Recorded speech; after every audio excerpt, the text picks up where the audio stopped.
Muito boa tarde, sejam bem-vindos. Vamos aos destaques desta edição de Mercado e Companhia, em que você vai ver o dólar bateu R$ 4,31 e atingiu um novo recorde histórico. Soja, a Safras e Mercado elevou a estimativa de produção para 124,5 milhões de toneladas, com alta de produtividade em Mato Grosso e em Goiás.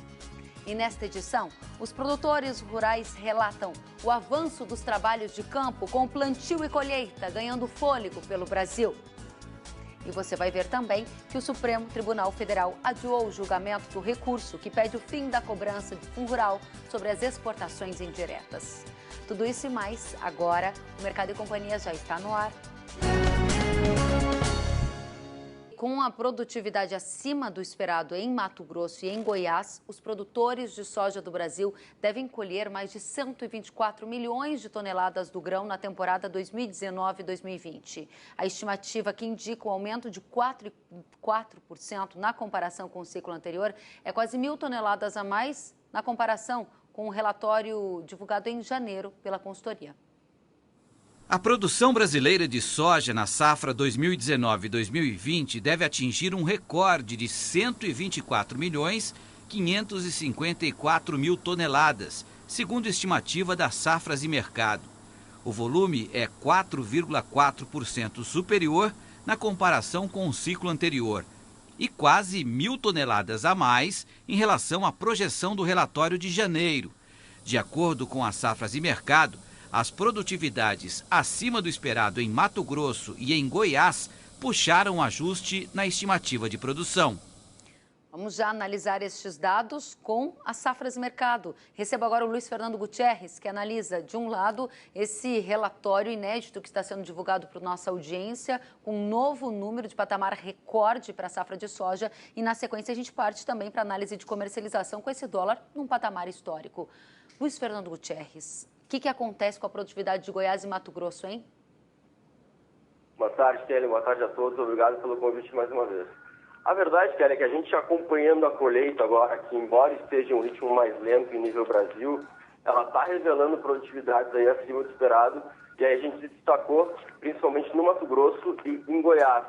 Então a gente tem aí realmente os trabalhos evoluindo e mostrando que a produtividade em boa parte das lavouras, ou na maior parte das lavouras desses estados, elas estão acima do esperado. Isso acaba puxando, principalmente pelo Mato Grosso, por ser o maior estado produtor do Brasil, acaba puxando a produtividade brasileira para cima e traz aí esse ajuste que, na verdade, é de 1 milhão de toneladas acima do que a gente estava prevendo anteriormente, que era 123,5, agora a gente está com 124,5. Então, e, além disso, a melhora climática que a gente teve em janeiro, principalmente para o Rio Grande do Sul, que a gente vinha sofrendo aqui com uma estiagem importante, impediu o avanço das perdas. Então, a gente não teve uma diminuição ou uma continuidade da diminuição das perdas produtivas no Rio Grande do Sul. Isso também ajudou a gente ter uma manutenção, aí, uma base para a gente poder elevar essa estimativa de produção da safra brasileira aí para um novo recorde de 124,5 agora, estimado agora na sexta-feira. Muito interessante a gente observar a evolução dessa colheita no Brasil. As safras de mercado, então, consolidam um patamar recorde. E como é que está o mercado diante da expectativa da entrada desse volume, que é o maior da história? Então, o mercado ele começa a sentir a sazonalidade de entrada de safra, né, Kelly? Acho que já era uma coisa esperada, embora a gente tivesse alguns problemas aí iniciais no Brasil que pudessem trazer uma safra menor do que esperado. A verdade é que a gente está consolidando essa safra recorde e ela naturalmente vai pesar no mercado e já começou a pesar. Embora a gente tenha um line-up apontando para embarques recordes em fevereiro e provavelmente em março, mesmo com a questão do coronavírus na China, é muita soja entrando, o volume é muito grande, é um volume recorde, então é natural que esse volume pese sazonalmente sobre os preços. Então a gente já está percebendo que preços no mercado interno eles estão começando a sentir esse peso, mesmo com o câmbio a 4,30 aí, a gente vê que o preço não está conseguindo reagir, ele está pressionado, e eu acho que nas próximas semanas aí, com a entrada dos maiores volumes aí, principalmente a partir de março, os preços naturalmente vão continuar sentindo isso e a gente pode ter um preço um pouco mais baixo aí nas próximas semanas. Mas e esse dólar? Patamar histórico, 4,31, nunca visto desde o início do Plano Real. Está segurando a queda que, na sua avaliação, deveria então ser mais aguda por causa da oferta grande do produto? Exatamente o dólar que está segurando. Se não fosse ele, se ele estivesse na casa de 4,10, 4,15, como ele vinha antes, 4,20, a gente teria um ajuste negativo maior no preço. Então a gente tem ainda um prêmio que ajuda um pouquinho, né?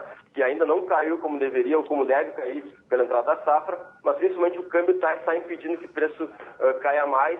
E se o câmbio recuar, como a gente estava comentando, que há uma possibilidade, né, que ele está muito puxado, os preços podem sentir um pouco mais e pode atrapalhar a formação do preço para o produtor brasileiro. Isso significa que a recomendação da consultoria Safras e Mercado para hoje é qual? É sempre ruim vender na entrada da safra, né, Kelly? Eu acho que os produtores eles se prepararam bem para essa safra, eles estão com praticamente metade da safra, dessa safra nova vendida, então eles não têm tanta necessidade de vender, mas não quer dizer que eles não podem aproveitar alguns momentos de repique, seja de câmbio, como a gente vê hoje, seja de alguns outros fatores, talvez Chicago, quem sabe, mas eu diria que hoje é interessante. Se ele tem necessidade de vender nas próximas semanas, eu diria que hoje ainda é um momento interessante para se vender, porque a tendência, infelizmente, é de preço sentindo um pouco mais essa sazonalidade a partir do próximo mês, das próximas semanas. Para a gente encerrar, voltando ao relatório que você, de maneira inédita, está trazendo aqui para a nossa audiência, o último dado da Safras Mercado, produtividade de Mato Grosso e Goiás está numa média de quanto esse potencial que você observou? Está na média de 57 sacos por hectare, é um pouco acima do que a gente viu no ano passado, e é uma média realmente muito alta, até uma média que pode ser recorde, se confirmar. Então a gente vê que esses dois estados principalmente estão puxando a produtividade brasileira, que deve também ser recorde nessa temporada. E os trabalhos de colheita e de plantio estão avançando por todo o Brasil. O Mercado e Companhia recebeu relatos e a gente vai mostrar agora a força do campo na narração dos produtores rurais brasileiros. Olha só. Lá em Brasilândia do Sul, no Paraná, o produtor rural Eugênio Catelan está colhendo a safra de soja e espera rendimentos que variam de 60 a 80 sacas por hectare, na área de agricultura de precisão da fazenda. Esse aqui é que a gente teve uma sorte de pegar duas chuvas a mais do que as outras por aí dos vizinhos.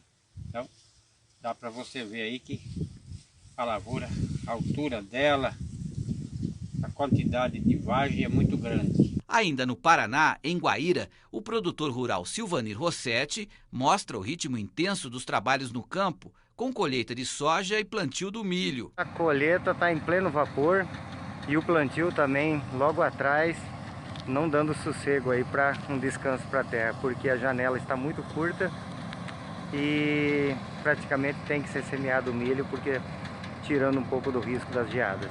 E a semeadura aqui também na região está muito boa, porque ainda tem umidade no solo e ainda facilitando a germinação, né? No Pará, em Dom Eliseu, o produtor rural Rodrigo Turquino concluiu o plantio da lavoura de soja há poucos dias e ainda vai se dedicar ao plantio do milho primeira safra por lá. Enquanto lá no Mato Grosso, Goiás, eles estão iniciando a colheita, aqui nós estamos finalizando o plantio. Esse aqui é o soja mais velho que a gente tem, estamos acabando de plantar agora e começou o ano aqui, a safra muito chuvosa, mas atrapalhou um pouco o plantio, mas está indo tudo bem. Nós estamos finalizando a planta e graças a Deus esse ano promete ser um ano muito bom para nós aqui no Nordeste do Pará. No Rio Grande do Sul, em Tupã-Siretã, o produtor rural José Domingos destaca a necessidade de chuva no estado. A condição da maioria das lavouras é essa que vocês estão vendo.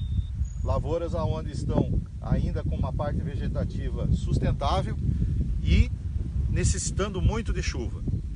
O vento e principalmente as temperaturas altas aliadas à umidade relativa do ar baixa, no período da tarde sempre tem dado um estresse hídrico para nós. Com exceção das áreas irrigadas, que Tupã-Siretã tem 4,59% da sua área irrigada e não toda com soja, água por enquanto para nós, nesse verão, nessa cultura, nesse ciclo, apenas nos reservatórios que o produtor faz e guarda água. A situação é difícil e as percas podem chegar até 30% da cultura da soja. Também no Rio Grande do Sul, agora em Coronel Bicaco, o produtor rural Fernando Manjabosco começou a colheita hoje e espera produtividade ao redor de 65 sacas por hectare. Hoje, dia 7 de fevereiro, estamos iniciando a colheita da soja. Este soja foi plantado dia 26 e 27 de setembro. de 2019, produtividade média 65 sacas por hectare, 2 aplicações de fungicida e juntamente estamos implementando o plantio do sorgo, safrinha. Acredito que daqui 100 dias estamos colhendo ele. Riquíssimas essas colaborações dos nossos telespectadores. Rio Grande do Sul, Paraná, Pará e vamos para Mato Grosso, onde o Luiz Patroni tem mais relatos dos trabalhos de campo. Boa tarde, Patroni. Oi, Kellen, boa tarde para você, boa tarde a todos. Que bacana, né, conseguir ver o Brasil colhendo, o Brasil plantando, né, um acompanhamento aí da safra de soja em vários estados e claro que Mato Grosso não ficaria de fora, né, Kellen, nessa sexta-feira de trazer o relato dos produtores de como está a situação dos trabalhos no campo. Alguns agricultores nos mandaram vídeos muito legais também e a gente exibe agora mostrando aí 3 regiões distintas aqui de Mato Grosso, olha só. O pessoal da fazenda Santa Ernestina, em Sorriso, no médio norte do estado, aproveitou o tempo firme durante a maior parte da semana para adiantar os trabalhos no campo. 80% de todos os 1.950 hectares cultivados com soja já foram colhidos. Segundo o agricultor Cleiton Tessaro, a produtividade média até o momento está em 65,4 sacas por hectare. O desempenho está dentro do que era esperado e é levemente superior ao do ano passado, que foi de 64 sacas por hectare na propriedade. Assim como a família Tessaro, outros agricultores do município também estão com a colheita a todo vapor. De acordo com o Sindicato Rural de Sorriso, cerca de 52% de todas as lavouras estão colhidos, com produtividade média de 60,49 sacas por hectare. Lá em Diamantino, região centro-sul de Mato Grosso, o agricultor Altemar Crolin também registrou a movimentação das máquinas no campo. Nesta safra, as plantações de soja ocupam 1.700 hectares na Fazenda São Pedro. 35% foram colhidos. A produtividade média está em 58 sacas por hectare. Do outro lado do estado, em Nova Chavantina, o Endrigo Dalcin enviou as imagens do início dos trabalhos na Fazenda Munique. A colheita por lá começou no último sábado. Dos 5.000 hectares plantados, apenas 270 foram colhidos nesta primeira semana. O talhão sentiu a falta de chuvas durante a fase inicial do ciclo e a produtividade ficou abaixo da prevista, 50 sacas por hectare, 5 a menos que o esperado pelo agricultor. Muito bem, Kellen, bem legal nesse registro, né? Eu conversei com alguns agricultores há pouco também, algumas regiões aqui do estado, no Médio Norte, por exemplo, está chovendo, 2 dias aí, pessoal ali de Santa Rita do Trivelato, aquela região toda por ali, São José do Rio Claro, não está conseguindo colher nesses últimos 2 dias, mas os trabalhos vão avançando à medida do possível, o pessoal com maquinário, aproveitando brechas aí da chuva, intervalos aí com sol, para poder colher. Logo mais, no fim da tarde, o IMEA deve divulgar a nova estimativa, né, o novo balanço da colheita aqui em Mato Grosso, que até na última sexta-feira estava em torno aí de 26%, pouco mais de 26% colhidos aqui no estado. Querem? Sentiu falta de algum conteúdo? Acesse canalrural.com.br.